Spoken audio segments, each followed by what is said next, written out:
preemptive Shabbat Shalom to everybody.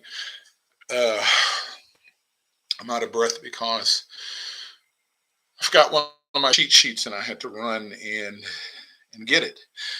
But it is good to be back with you for another episode of Hot Second Hebrew Live. Hot Second Hebrew Live.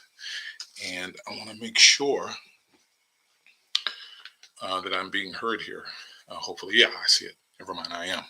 Okay, so good evening to those of you that are in my time zone, share my time zone. I hope the week has been good for you, and that you're ready for Shabbat. You're ready to escape the profane and hide out in sacred time and space. Sister Shan 916 up in Sacktown. Good to see you as always. Today's word for hot second Hebrew is the word tor or tour. Tor or tour. Okay, of course, you have the tav. Yeah. You have the vav. Yes. And you have the resh. Resh. Okay, so the word is tour. Tour sounds already familiar, right? If you're thinking along the lines of English, you might be thinking tour, right? If you have old people tendencies and you have a penchant to go to Olive Garden, you might be thinking of the tour of Italy.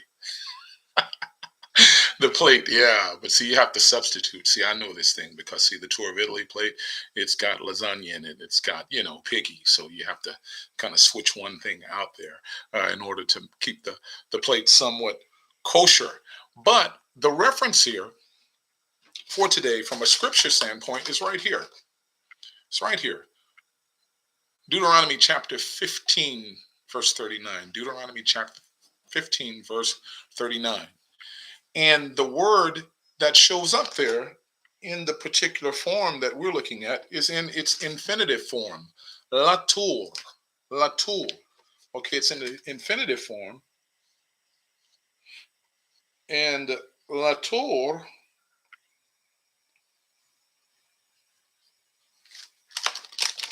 right here. What does latur mean? Okay, so the verse in particular, which for the sake of time I won't turn to, I'll just spout it out. It is the command concerning the tassels or the tzitziot, the fringes on the corner of the on the four corners of your garment. Deuteronomy 15:39. I think that is. I think it is. I was asked, was I sure? I want to take a peek because sometimes the Tanakh has a tendency to be a verse over, one different than your standard English Bible. So I'm going to take a peek here because I want to be sure that I'm in the right place. So I'm sorry. Yeah, you're right. Not Deuteronomy. It's Bamidbar. I'm sorry about that. Yeah, it's Numbers. Numbers 15:39. Thank you for that, Sister Shanshan. So it says there, velo taturu acharei einechem. Don't tour. Don't do this after your own heart. After your own heart. Don't tour. Don't go on a tour here of your own heart. What could that be implying? Well, think about last week's parashah, Shlach Lecha, when the spies were sent out, okay, and they were told to go out and to tour the land. And to tour the land. And the word there was Latour. Okay, so in the classic English translations, you will see reconnoiter, big word, right? It's not used very much like reconnaissance, reconnoiter. You will also see spy out, seek out, or search out, okay? Latour. And again, we want to keep in mind again that every Hebrew word, just about every Hebrew word, has at least a three-letter shoresh or root. A three-letter shoresh or root. And again, it's the tav, okay? It is the vav, and it is the resh. So tor, don't get it confused with Torah, because that would be a question that people would typically ask. Is it related to Torah? It would seem like it is, but it's not. They're two different words. So to seek out the land, you could kind of get that and understand that, right? Shlach lecha anashim latur et haaretz, send for yourself men to spy out, seek out, or reconnoiter the land. The land is something that has borders, right? And that's a word that you would typically hear used for that. But since our focus is on Bamidbar, or Numbers chapter 15, verse 39, right? How can the heart be searched out as if it's a piece of land or if it has borders? Coach Natisha, been a while since I've seen you. I typically always see you when I'm in Pastor Johnson's um, room checking him out. It's been a minute, as a matter of fact. Give my best to him. I have to catch up with him, to you. Shabbat Shalom to you and everyone in your corner of the States. So, we're going to take the root apart, of course, as we always do, from a Paleo-Hebrew standpoint, so that you can see the picture value of each individual letter and then how they come together. Again, as I told you in previous recordings, Paleo-Hebrew is not a spoken language. Of course, this will have people bombing me with angry messages and whatnot, but it is not a spoken language, Paleo-Hebrew, and it is not an exact science. Sometimes you can get words, and when you string together their pictorial values, it can give you something along the lines of a mechanical translation that's working. Sometimes it works in a very fluid way. Other times it simply does not. So first off, I want you to think about this standpoint. There is a passage in Jeremiah chapter 17, verse 9. Jeremiah chapter 17, or Yirmiyahu chapter 17, verse 9. And it's making a statement about the heart of man. Okay, this is how we're going to get to the bottom of what this word actually means. What does tur really mean? Am I saying that it's wrong because it's been translated as reconnoiter, spy out, or search out? No, I'm telling you that that's correct, but it's only one of multiple meanings that this word can have. So in Jeremiah chapter 17, verse 9, you know this verse because, well, let's hear it. It says, Akov halev mikol ha'enosh hu mi yadanu. So akov, twisted or crooked, so crooked or twisted is the heart of man, who can know it? All right, this sounds familiar, right? You're used to probably hearing uh, the heart of man is desperately wicked above all things. Okay, but it uses the word akov, and again, listen with your super Hebrew ears here, because your thoughts should be, I've heard that word in some form or another. And bear with me, I'm going to write you a script word here because I want to move for the sake of time. Akov. Akov. It's the last part of Yaakov Avinu, right? Our father Jacob. And you remember, before he became Yashar, or straight, before he became Yashar El, or Israel, he was Yaakov. He was the twisted or the crooked one, right? Not a big brag point for a forefather, I get.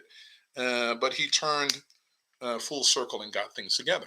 So the heart of man is desperately twisted or hooked or crooked above all things. Who can know it?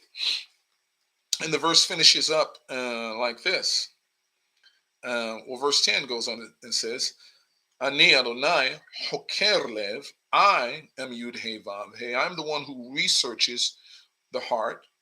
Bohen Klatot, or sorry, examine the reins, and then most importantly at the end he says, Velatet ish kedarchav, and I will give each man according to the path that he takes, kifri ma'alalav, according to the fruit of his works. That's enough to make you concerned. It should be, right? So why not tour out the heart? Let's go back to Numbers chapter 15, verse 39. Why would the commandment say, Velo taturu ahare anechem, and don't search out? Taturu, you should be able to hear it. Tav, resh, those are the two key cognate letters. Velo taturu, and don't you reconnoiter, don't you search out achare levavchem, after your heart, right? What else? Achare einechem, and after your eyes, asheratim zonim aharehem, which you use to whore after them. Who is the them that he's talking about? Other gods, other would-be gods, right? Anything that you would hold in a high and a lofty place, anything that would take glory from him, anything that you give the bigger bulk of your attention and your adoration to, surprise, surprise, is your God. This is why we talk about having Yeshua, the Mashiach, Melech HaMashiach, on the throne of our hearts, right? As opposed to having something else have the domineering spot in our heart. Brother Arrow Spike, shalom to you. That's okay. I'm glad you're here. Brother Vinny Davis, my man, long time no see. You're local, Vinny. We got to sit down, man. You got to let me buy you a fish sandwich, man. We got to sit down and catch up. I hope the kids are doing well too. So he tells you, don't search it out. Now, what I just mentioned, achare levavchem, after your hearts, ve'achare einechem. Notice those are the two elements that are involved when Chava, right, the wife of Adam, when she looked at the fruit that she knew she wasn't supposed to deal with at all, she looked at it, right? Sin takes place because it's got to go through the eyes, right? The windows of the soul, and it's got to process into the heart. When that happens, then the hand goes forward and you touch that, which you're not supposed to, or you do whatever it is that you should not be doing. All right. So here's the heart of the matter. What does the word tur mean? And what are the other possible translations of it? Ariel, Ach Sheli, Ariel, Ben Ephraim, it's good to see you, my brother. Shabbat Shalom to you early, and I hope that your day of Shabbat will be sweet as well, too. Good to see you. So here's a thought here. What does the word really mean, or what are the other possibilities? So let's go back to the whiteboard just for a brief second here. One word I kind of erased with my thigh, so that works, or my calf, that works pretty good. Save a little eraser. So first and foremost, let's go paleo here, right? Let's go paleo. If you take Tav, the ancient Hebrew paleo symbol for the letter Tav. I know, don't get too excited. Oh my God, it's a crucifix. It's a marker. It's a marker, okay? And laugh at my head. That kind of looks like my head. I did that on purpose. Dome piece, right? And Resh, the head.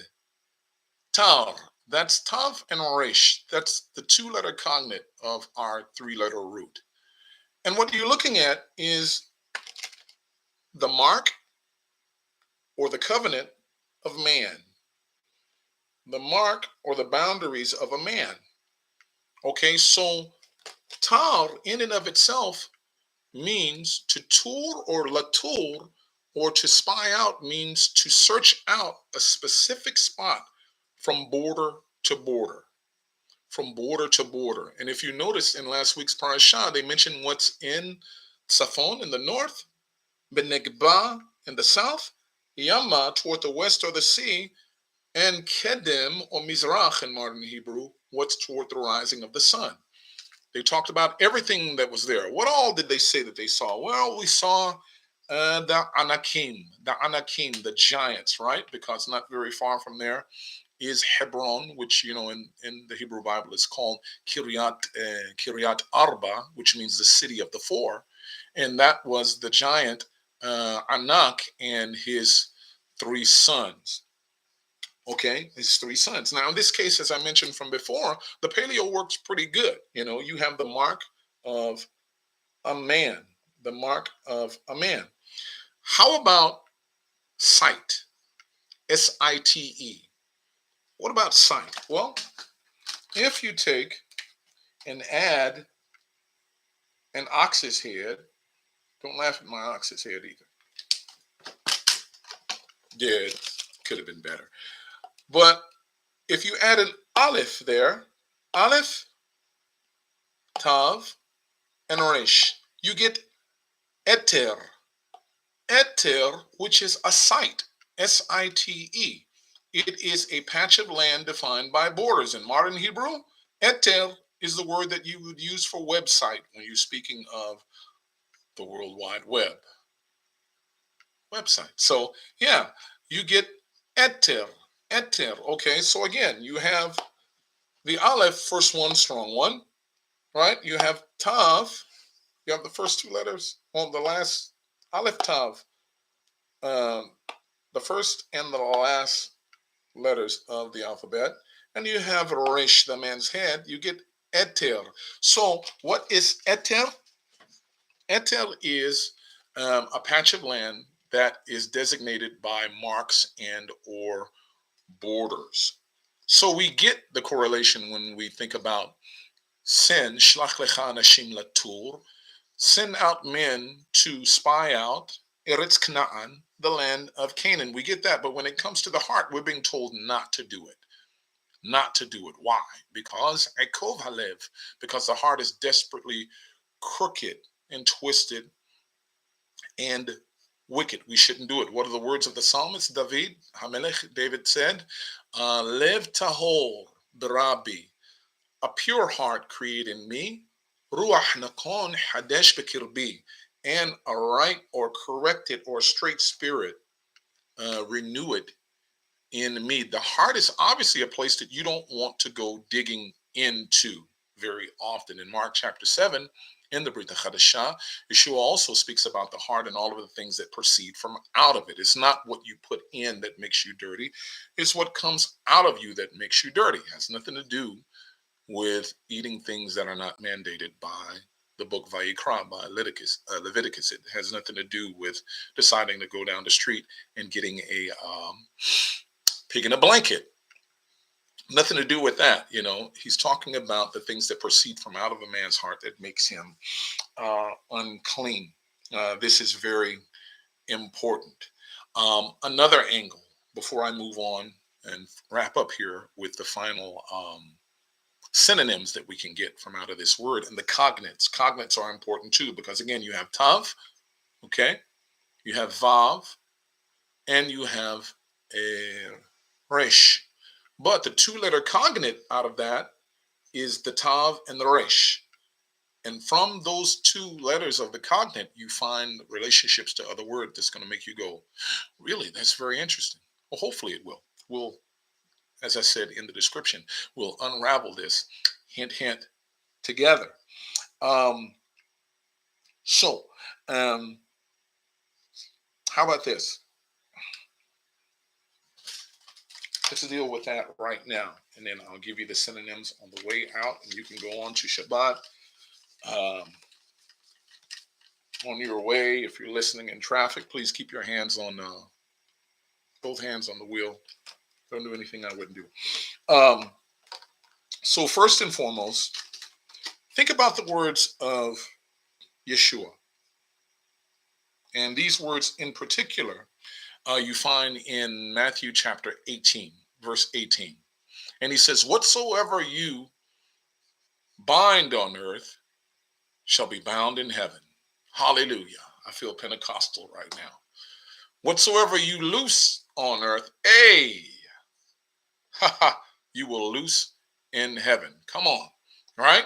Somehow along the way, this got turned into a super spiritual binding and releasing demons. Well, hopefully binding them, not releasing them. Casting out things and all of this other stuff. That's what it turned into. It has nothing to do with that. If you read the context again, is king. And if you were to accept Matthew 18:18 to mean that, it would be a chapter talking about how to work out things in the community and how to agree on things. And then all of a sudden it would be interrupted with a, I don't know, Linda Blair slash exorcist ding ding ding ding ding ding ding ding ding ding ding ding ding verse. This is how you handle things in the community. Bind the spirit of whoever and then cast this out or whatever. No, has nothing to do with that. So here's where our cognates come into play. So again, as I said, we have Tav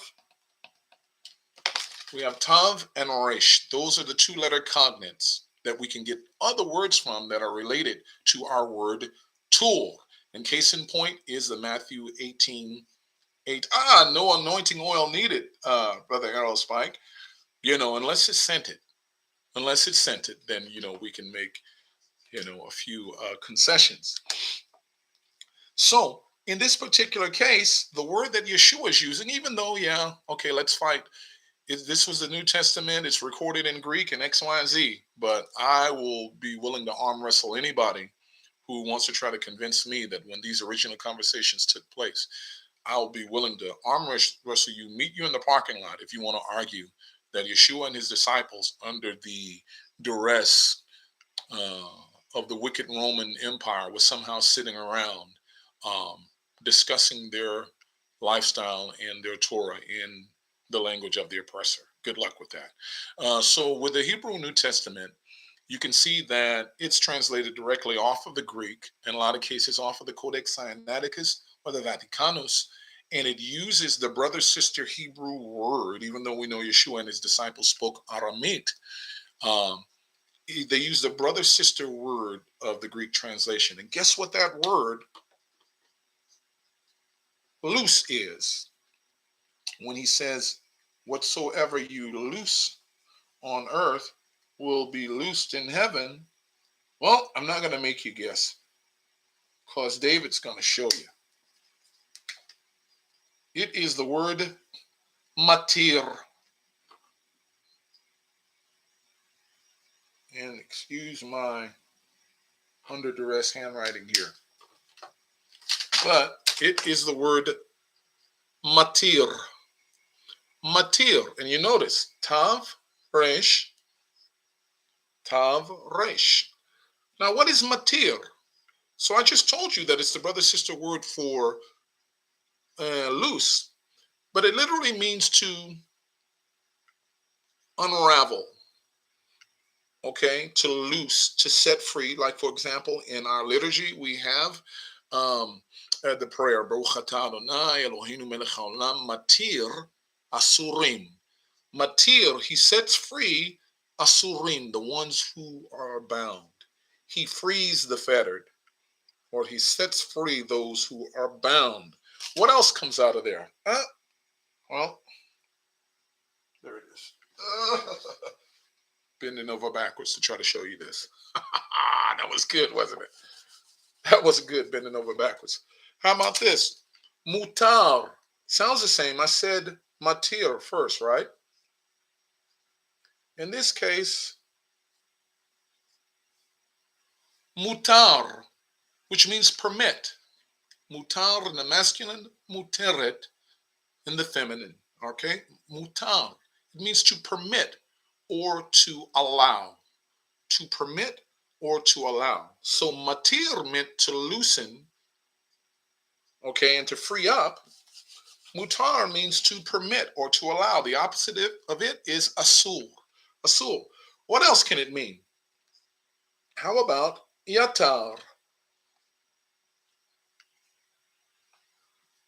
Yatar, or the word yatar or yeter. It means that which is left over.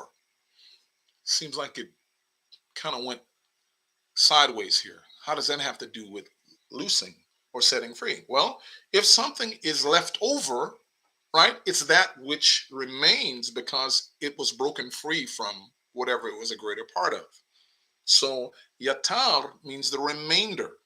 Okay, so as you can see, we can go from spy out, we can go from reconnoiter, from seeking out to yeter, which means excess. Okay, yatar, which means that which remains, and then finally we'll use a verse. If I drop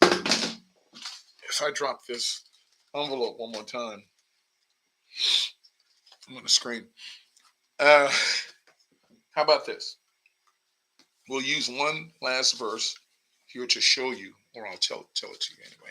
One last verse to give you one more biblical aspect of one of the cognates of this word, and that would be found in Proverbs. That's going to be Proverbs on my cheat sheet here. Proverbs chapter 12, verse 26. Proverbs 12:26. Okay, and it reads, "Yeter" or "yater." Yater sounds familiar. There's your tav and your resh again. Yater re'ehu. Yater re'ehu tzadik. So yater, and I'm going to change the color of the root, the two cognate letters, so you'll see the difference. And always keep your eyes on the tav and the resh. So yetar re'ehu. Yetar re'ehu tzadik. In this case, yetar, you will see it translated as a guide. So yetar re'ehu, a guide for his neighbors, is a righteous man. Yetar re'ehu tzadik. All right? That's not wrong. Again, Jeanette in the background over here, out of screen view, asked me about Kalev. Kalev, right? You know, some people say wholehearted, full-hearted, soft-hearted. None of them are really wrong. But at the root, Kalev, the kaf, right? The kaf, one who is like unto, lev is a heart. So Kalev in this case is wholehearted. He's dedicated, right? Remember, he's the main one that says, hey, we can take these people. We can whoop these giants. We can handle these cities. We can do whatever. So Kalev is one who is wholehearted or dedicated. And of course, Jeanette also has a sleeping red Rhodesian Ridgeback here who could be chewing on her bone thingy, and she's not. But Kelev, a dog, right? Who do you know that's more faithful? Shanti says, hey, Jeanette. And she says, hey. I tried to mimic her pitch. Hey. But who is more faithful? Who is more wholehearted and more dedicated than the pooch? I mean, the worst people in the world can beat the snot out of their dogs and lock the dog up in the house for a week. And when the person comes up the steps and unlock the door, the tail is wagging. And, you know, if the dog knew what I knew, the dog would get a gun, you know. But, you know, nonetheless, there's no animal more wholehearted dedicated than is a dog. So Yetar is a guide, but in this way, I want you to think of the last and final meaning of this word. It means more excellent, more better. All right. So when you think along the lines, bevakesha, or spike, bevakesha, if you think about Yetar, I want you to think more excellent, because yoter comes from this word as well too. Yoter, which means to be more excellent or better. So much excellent or better than his neighbor is the righteous man. Why is he much excellent and better than his neighbor? Because he's attempting to guide his neighbor. This is why some of your Bibles will say a guide to his neighbors or to his fellow man is a righteous person. Okay, so just like that, you guys, 30 minutes, just that quickly. But that was our word tool today for this latest edition of Hot Second Hebrew Live. I want to wish you all a a wonderful Shabbat Shalom. And I know the week, again, we live, as you hear me often say, uh, Ben Kodesh Lechol, Ben Kodesh Lechol. We live between the sacred and the profane. And if you're like me, you live Sunday all the way through Friday running, trying to get to home base, and that is Shabbat. That is the safe spot, sacred time and space. As always, I will leave you with the Aaronic benediction, which is found also in the Torah, one of the oldest and I believe most uh, wonderful blessings. Of course, I mean, the Most High commanded Moshe and Aaron to bless the people. Why? Not because he wanted his name to become a novelty or something forgotten and lost in time, but he wanted his name to be placed on the people. Uh, and with that, Yivarechecha Adonai ve'yishmarecha ya'er Adonai panav elecha v'yichunecha Yisa Adonai panav elecha va'yasem lecha Shalom, may the Most High watch over you and guard you, preserve you, keep you. May the Most High cause his face to shine upon you, be gracious to you. May the Most High lift his face upon you and give you his shalom. Brother Ariel, the pleasure is all mine, all mine.